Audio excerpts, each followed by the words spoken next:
Assalomu alaykum hammaga. Bizda yangi devor mebel Farg'ona viloyati Toshloq tumanida biz 3-xonamiz, Xudo xolisa. Qizlar xonasi, detskiy xona. Ikkita shkaf, keyin dars stol bo'ladi. Mana shu rozetkagacha mo'ljallab turibmiz hozircha. Shu rozetkagacha mebel bo'ladi. Shu tepasi potolokka qadaladi. Sekin ko'rsatib boraveramiz. Bizning korpusi tayyor bo'ldi. Qimmat variantda qilyapmiz. 100% korobkali, o'sha orqalarigacha DPlar urilgan.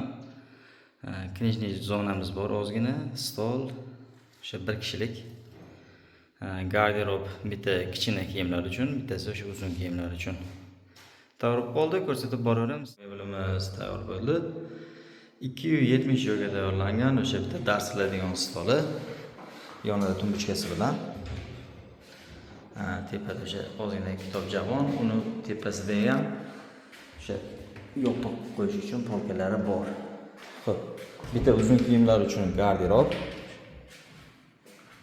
Pastdan tepagacha. Bitta kalta kiyimlarga, pastida oyoq kiyimlarga ham joyi bor. Xo'p, buni ham tepasida bitta polkasi bor. Polkasi ko'p. Oshxona vakuumli, qora turbali ruchkalar. Qimmat variantda tayyorlandi. O'sha orqalari kakpolojni yopilgan. 6 million so'mga 270 ga balandlik 275 lik joyimiz tayyor bo'ldi. Qanaqa chiqdi? Fikr mulohazalar kommentariyada kutib qolamiz. Rahmat hammaga.